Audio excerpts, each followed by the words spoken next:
บางเที่ยว ว้า เฟเวอร์ อัน สอง นี้ พี่น้อง อันนี้ภาษา คือ เป็นบอกตื่นภาษาอันนี้ก็เป็นน้องพี่อันนี้น้องแท้ สองเอ้ยน้องเลยนี่ทุกคนหน้าคือกันเนาะสบายดีทุกคนและตอนนี้ก็อยู่กับซองอลิสาสาวน้อยเวียงจันทน์เนาะมื้อนี้ก็จะเป็นแบบบ่สบายเนี่ยทุกคนเสียงอาจจะแบบเปลี่ยนเพราะว่าอลิสาเป็นไข้เนาะแล้วก็แต่ว่ามื้อนี้นะทุกคนถึงว่าจะเป็นไข้แต่ก็ยังมียูทูบเบอร์นะทุกคนยูทูบเบอร์มาหยามนั่นเองก็คือเฮา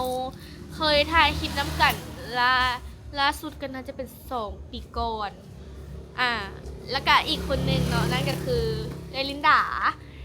แต่ว่าเอลินดาทุกคนอาจจะเห็นตลอดอยู่แล้วเพราะว่าเฮาก็ไปมาหาสู่กันตลอดเนาะเพราะว่าเฮากับเบาเออย่างสินะกับเอลินดาก็แบบมันถ่ายคลิปน้ำกันอยู่ตลอดแต่ว่ายังมีอีกคนหนึ่งทุกคน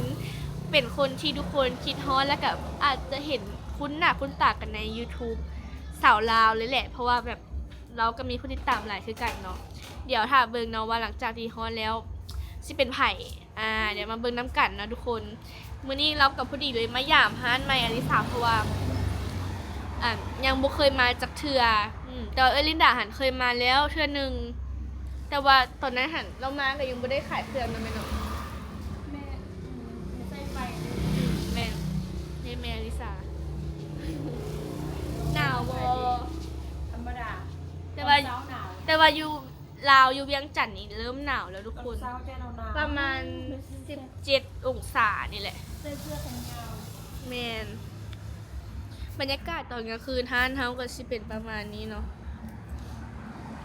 รถกระจิผ่านไปผ่านมาฮะ ข้ามทางไปเบิ้งไม่หาก็เห็นเมื่อกี้นี่มันหน้าบ้านหน้าหาตัวเองหาก็เห็นเมื่อกี้เนี่ย ฮะเห็นไหมเด็ก ข้ามทางไปทางนั้นแหละเบิ้งหน้าบ้านตัวเอง หน้าร้านนั่นนะเป็นแนวใดหาก็เห็นเมื่อกี้นี่ไม่เคยข้ามไปลอง เว้าไป กระเทศต้องลองข้ามไปดิ เดี๋ยวสิข้ามไปให้เบิ่งเนาะทุกคนมาเบิ่งกันว่าหน้าอลิสาเป็นจังไดนี่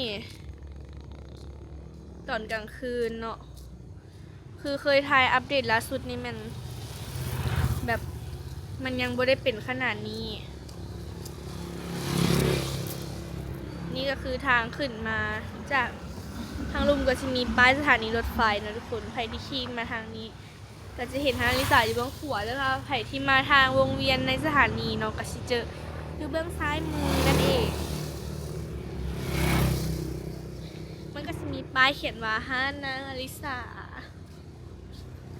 ขายเครื่องย่อย แต่ว่าบางคนเนาะแบบว่าถามหาเจ้าของห้านว่าห้านอลิสาแต่เป็นอย่างอลิสาคือบ่มาขาย เห็นบอกนี่แม่ที่มาขายเครื่องนี้ลูกค้าถามหาอลิสา โอ้ยแม่จนแต่ละมือในตอบคำถามมาได้ว่ายุใส่เจ้าของคลิปยุใส่เจ้าของฮานยุใส่ยุใส่ลูกสาวยุใส่ยุใส่คนงามยุใส่สิ่งที่ตลอดเลยคำถามที่แบบ นี่แม่ ว่า ตอบไปอย่าง ว่าเพิ่นไปถ่ายคลิปว่าเพิ่นบ่อยู่เพิ่นมีเวียกเลยว่าอยู่บ้านเลยว่าอีหยังก็แล้วแต่บางคนก็มาจึ้งจอดรถไว้อยู่แล้วก็จึ้งอยู่โดนๆเบ็ดเนี่ยแล้วก็ไป บ่มีเดินมาจอดซื่อ ซี ๆว่ะ เมนแต่ซีเมนคือในบางคนก็คอมเมนต์ในคลิปว่ามาแล้วเห็นแต่แม่อันบ่เห็นอลิสา เขาจะว่าบางคนเขาจะว่าอันคันเห็นเมย์ขายแล้วบ่จอดซื้อเขาเห็นอลิสาอยู่จริงจอดไม่รู้ ประมาณนั้นแหละสลาด โอเคทุกคนเดี๋ยวมาถ้าเบิ่งกันเนาะก็ต้นเดือน12เราจะเริ่มขั้นห้องแล้วทุกคนโซนนี้จะเป็นโซนขายเครื่องของแม่อลิสาแล้วก็โซนฝั่งนี้จะเป็นคลินิกแล้วทุกคนเดี๋ยวมาถามเบิ่งการเปลี่ยนแปลงของร้านอีกเนาะก็เดี๋ยวจะถ่ายอัปเดตให้อีกบัดหนึ่งแต่ว่าตอนนี้ค่ะมาลุ้นน้ำกันว่าเป็นไผ่สิมาหยามเฮาในมื้อนี้มันมี FC บ่แม่น FC มันมีพี่น้องทางฝั่งไทยที่เพิ่นมาเที่ยวลาวเนาะเพิ่นจะเก็บแต่กลับบ้านขึ้นรถไฟเพิ่นก็มาแวะซื้อของฝากก็คือ ที่ข้าวบ่ได้ทุกคนมาแวะต้องได้ซื้อเบียร์ลาวเนาะนี่เอามาให้เบิ่งดูเป็นกับแพ็คนึงคนนึง บ่มาก็ได้ก็สำหรับใครที่จะได้ของฝากก็สามารถมาให้อลิสาได้เนาะที่แบบว่าที่ สิกับทางรถไฟนี่นะมาหานาริสานี่ เพราะว่าอยู่ในนี่นะเห็นมีแต่ห้าเท่าเหรียญเนาะที่แบบมันเห็นสัตว์ เละทางเข้าคือก่อนที่ มันจือได้ดี ขึ้นรถไฟต้องได้แวะซื้อเบียร์อยู่นี่บ่ได้แพงราคากะ6กระป๋อง90,000 เก็บเขาขายบางคนเพิ่นก็ให้ติ๊บไปเลย100,000ก็คือประมาณเงินบ้านก็ต้องเป็นเท่าไหร่150ประมาณนี้ 150 เดี๋ยว 160 บาท เดี๋ยวที่มาหาในเบิ้งว่าเบียร์1บ่แม่น90,000เนาะเขาจะเอา90,000มาหารให้670ซะ670เด้อเด้บ่ได้บ่ทำเอา90,000คนให้นะ ถ้าขีดบาท อ่านให้ ขีดบาท สาม เขาต้องไล่เลทต่ำเลย บ่จะจุ่มไว้ ฮะ3เป็ดสุดคืออย่าง บ่แม่นเป็นบ้า โอ้ยจ่าย อ่านให้680ก็ถึกอยู่ ก็แม่น่ะดิ 132 บาท 132 บาทเนาะจะเป็นเงินอยู่132 บาทต่อ6กระป๋อง6กระป๋อง ก็ใครที่ซื้อจากฝั่งนี้ไปหันมันก็ชื่อเนาะ ได้ ถ้าไป ยิ ซื้อน แต่ ฝั่ง จะว่าอยู่ฝั่งไทยนี่ถึกกระป๋องนึงถึกอยู่100 กว่าบาทบ่อันนี้เขาขาย6กระป๋อง100 กว่าบาท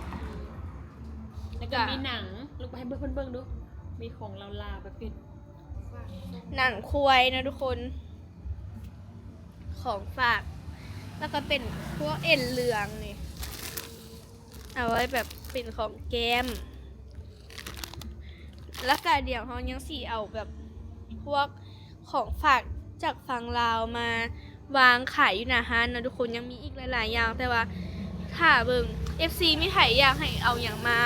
ลงหน้าห้านเป็นพวกของฝากก็สามารถคอมเมนต์ได้นะทุกคนเดี๋ยวเฮาสิเอามาคัดเลือกแล้วก็จัดสรรแบบว่าตัวใดเหมาะสมนี่นะทุกคนอลินดามาแล้วเอ้ามาฮอดก็สิกินข้าวเลยว่ะลินดาซื้ออันนั้นมาตอนนะทุกคนเป็นกุ้งลินดาอยากมันบอกลินดาอยากมันบอกกุ้งนี่นี่นะทุกคนแล้วก็ต่อไปนะจะเป็นนี่ยูทูบเบอร์3 สาวมันบอกเป็นยูทูบเบอร์เบอร์3 คนเลยเนาะมาจากซ่องเดเน่ สบายดีอลิตาสาวผมยาวจืดกันอยู่บ่ดี คนนี้ สบายดีสาวหน่อยสะแนวสบายดีอลิสาวตาตีบเด้อ 3 คนนี้ยังเห็ดคลิปปกติมันบอก ซ่องอลิตาเฮ็ดปกติกับหมู่แต่ว่าอันนี้เพิ่นพักเบรกส่วนข้าว2 ปีแล้วมีเบียร์ เบรกคือกัน ไม่สบอก แม่ อันนี้ก็เบรก เบรก เบรกจากมือ เบรกได้โดดละได้คือจะชี้ฮอดเดือนแหละ ต้องกลับมาแหละ FC ถามหานี่ อ๋อสิกักอยู่ช่วงนี้งานยุ่ง พักลง6 เดือนพี่น้องดูบ่ได้ลงโดนปานใด บ่ได้ลงฮอดเดือน บ่ได้มาเวียงนี่โดยบ่ได้แหละ มาดูอยู่นครเมธแต่ว่าบ่มีโอกาสที่แบบจะได้มาแบบอิสระแบบว่าบ่มีไฟฟ้องหั่นน่ะมาแต่เสือมานครน้ำเมธแล้วไปนครน้ำเมธเฮาบ่ได้คือหอบก่อนเขาเซ็นหาเจ้าเด้มานครน้ำเมธนะบางสุดตอนนั้น แล้วมันเลยแบบมีแบบเวลาจำกัดมันบอก แม่นเรามีแต่นี่เราก็มีเวียกเรามาหอบนี่แหละพาเพื่อนมาเวียกแล้วก็มีเวลาว่างหลายก็เลย มาจากมื้อแล้ว มาวันที่19วันนี้วันที่อะไร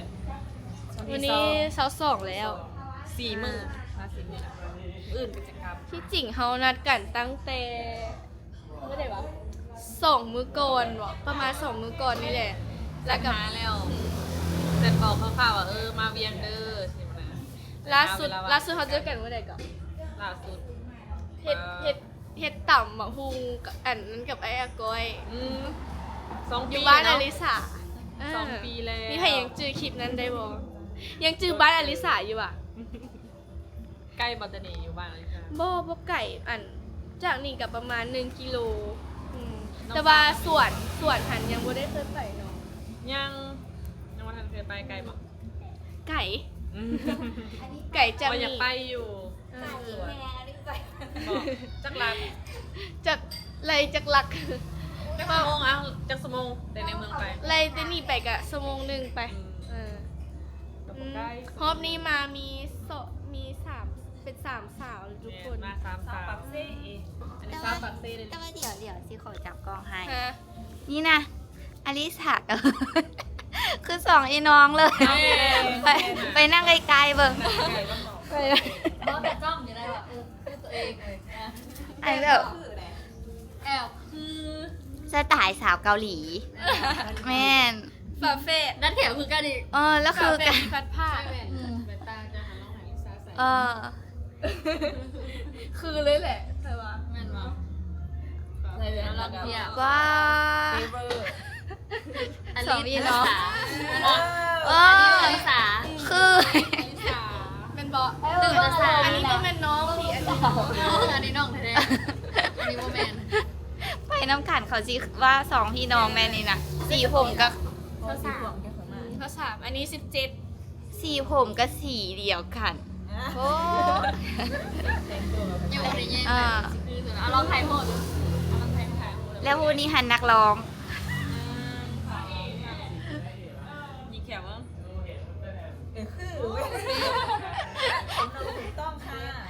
แต่มึง และสองคนเพื่อนหันนับไปอยู่เกาหลีแล้วก็แยกมาออกเลย ก็คือเข่าไปเลย อันนี้เขาเอื้อนว่า ล่าสุดไปอยู่เกาหลีก็คือ แม่ไปอยู่เกาหลีก็คือคนเกาหลีนี่อันนี้นักร้องมาแต่ไทยกระต่ายอะไร กระต่าย กระต่ายอันนี้ โอ้กระต่าย กระต่ายอร ก ไท ระ ย ต่ายโอ้แม่ กระต่ายพันธิพา เห็นเขาล้อกันวะเห็นได้ ตอนนั้นนะคือตอนนั้นเขายังไม่ทันได้เขียว ตอนผมสั้น ตัดผมสัน ว่าแม่ เขียวแล้วมันคล้ายๆกันสินะ นี่ คือกันแห้งไหน อาริต้าบุญยอมตัดผมวะ ไม่ค่ะซิเนเจอร์ผมยาวเหมือนเดิม คอนเซปต์เนาะเมื่อกี้ที่เพื่อนไป เกือบไปเป็นนางงามละเกือบไป เป็นแล้ว เป็นแล้วแต่ว่าเกือบเป็นนางสาวพอใจ เกือบได้มง กาแวมง เกือบได้มงเป็นห้อง แต่ว่าครั้งแรกเด้ถือว่าเก่งแหงครั้งแรก ก็ได้เป็นแล้วเลย เวทีแรกพวกคิดว่าเวทีแรกจะได้ถึงขั้นที่สองเลยถือว่าเก่งแหงเนาะ เพราะว่าใน3 คนหันในซองอีกสิบวันได้ว่าใน3 คนหันมีแต่ข่อยเป็นเวทีแรกอีก2 คนหันเป็นมาจากเวทีเดียวกัน เขามาเขาผ่านประสบการณ์มาแล้ว แม่ แต่เฮาครั้งแรก แม่ แต่เฮาก็ถือว่า เก่งที่สุด เก่งที่สุด อีกไม่หนึ่งนะสมมตินี้เสียใจกับตัวเองแต่ก็คือแบบยาแหละเป็นประสบการณ์ แต่ก็ยังครั้งแรกถือว่าซัมนี้ถือว่า มันยังอีกน้อยหนึ่งอะนะ น้อยหนึงแต่ว่าครั้งแรกใดครั้งแรกเลยซัมนี้มันดีเลย กั แต่ บ ก็ยังดี อ่า แต่มาเป็นสังกัดของเราขนาด แม่น ก็ได้ถ่ายปฏิทินคันปฏิทินออกอะสิเอามาฝาก โอเคปิดอยู่หานเด้ เอาไปติดอยู่ฝากเอาจะ10 อันนะเอาทั้งตั้งเอาทั้งติดฝา เอาไปตั้งอยู่หานไอเห็นไอเพิ่มเพิ่นนอนหน้าหั่นนะได้เฮ็ดคลิปอันนั้นอ่ะอันนี้หัวกระวิกแล้วก็หัวกัน ตลกแฮงคุณนึงละไปประกวดคุณนึงละนอนน่ะ อะไรผู้หนึ่งกัน ทีมอ้ายไปสาวซะ ใช้นางงามแบบผู้บ่าวนะนอนเทียงนาไปสินะส่งเงินส่ง นี่นะทุ ข้าก ว คน อลิสากะขายเครื่อง หาเขามาครั้งแรกหาน้องอลิสาว่าครั้งแรกกับโบแม่นมาแล้ว2แต่ก่อนนั้นหากับเพื่อนหากระซื้อแล้วหากับปลูกกะโลยังบัวได้แล้วแต่ค่านี้ ดอกไฟก็เป็นไอเอมาติด แม่นบ่ะ ใกล้ปะ โบแม่นไอเอมาติดตีบอกคือว่างามแท้เปลี่ยนสร้างตีดอกไฟอะฮะ งามแท้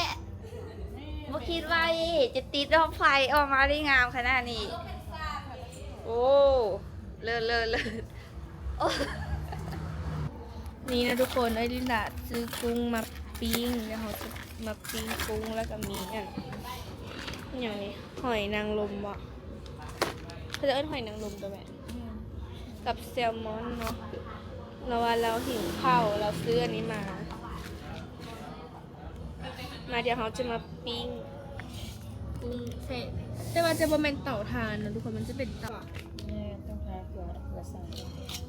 ตัวจะจับ เพราะวันนี้ ให้มันคั่วเดี๋ยวจะเอานี่ บิ๊กเดียวทีล่างเอาถัง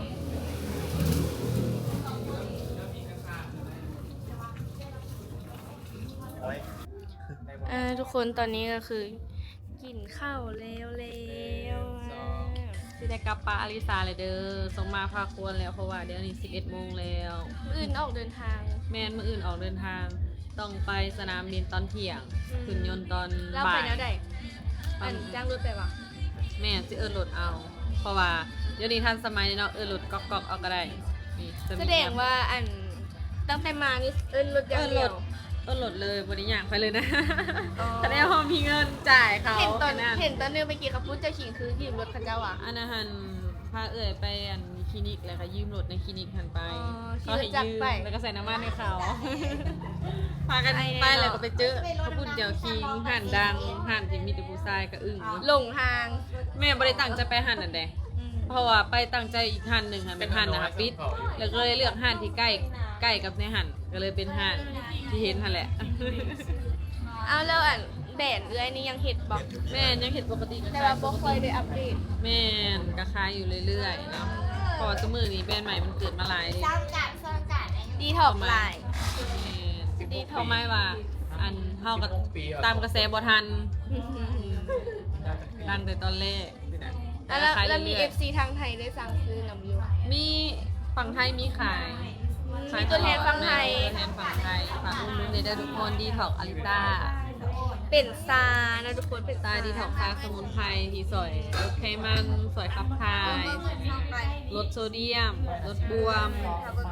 ใครที่อยากพูดดีซื้ออาริต้าเนาะจัด ต่อมาได้เด้อ แล้วอันเขาจะได้พบกันอีกเมื่อใดนี้ เจ้าต้องไปปักเซหรือว่าจะต้องไปสวรรค์เขตจะได้พบกันอีก แล้วอีกเดือนเมื่อไหร่จะสิขึ้นมา คันขึ้นมากอ่ะคันมีเวลาว่างหลายกับสิมาหาน้องอลิซาคือเก่าเนาะอยากไปลินสวนเจ้าได้ยินว่าสวนงามบรรยากาศดี แต่ว่ามันไกลในเมืองยังบ่ทันไปเทื่อย ามหนาวนี่กับมีหมอกกับเช้ามีหมอก แล้วเพิ่งไปได้สิได้ไปแถวภาคกลางภาคใต้ ต้องเบิ่งตัวจริงคันว่าอันไปดอกเงินอาริต้ากันได้อยู่ ยี่หาปีบุนแหละยานเจ้าเอาก่อนเรื่อยส่วนเบาเอเด้อไปแถวทางสวรรค์เขตพยายามบันสวนเห็นรับหมักไปแล้วก็ไปเนาะแถวสวรรค์เขตบุกดาหาร ไปแล้วไปเบิดเลยไปหลายคนเฮาอีกแล้ว แม่ นะ แต่ว่าบ่เคยมีโอกาสได้เจอเราจะเถื่อกะติด เอ้า ตาม ยังบ่เคยเจอเป็นบ่ ยังบ่เคย แต่ว่าติดต่อกันอยู่ บ่เคยติดต่อเคยติดตามเราเบิ่งคลิปเราถามบ่ฮู้ว่าเราก็สิเห็นหรือว่าฮู้จักส่องน้อยๆของเฮาบ่สิ ฮู้จักเป็นสิบ่ฮู้จักแล้วก็ว่าแล้วอันคือว่าสิเคยทักหาบ่เคยทักหากันหรือยังวะ เคย ก็อยากถ่ายคลิปนำหั่นแหละแต่ว่ายังบ่มีโอกาส ยังบ่ได้เจอเทื่อเนาะ อืม เรามานี่ตลอดแมันบ่ มาตลอดมาเกือบทุกเดือนเลยแหละ แต่ว่าบางเดือนก็ไม่ได้มา มาแล้วก็มาเยี่ยมมายามอลิซาตลอดแมันบ่ จะค่อยนี่แหละ แล้วหากเจอกันอีกมื้อใดที่มีโอกาส จะมีโอกาสไปก็2 ปีแล้วได้นี่ 2 ปีเลยตอนนะเพิ่นยังน้อยเดี๋ยวนี้ก็ยังน้อยคือเก่าเนาะยังบ่ทันได้เต็มสาวจักเทื่อน้องเพิ่น ซัมนี่แหละเอลินดาก็ยังบ่เป็นสาวเธอเอลินดายังเป็นสาว17 ลินดา อ อยู่ ยู่ หลายแต่ว่าก็ยังบ่ยอมใหญ่ หา18 18ย่าง18ย่างก็เลย ยังสาวซี่ อันนี้ก็แฟนในคำหักสบายดี อันนี้น้ำฝนน้ำฝนอายุเท่าไหร่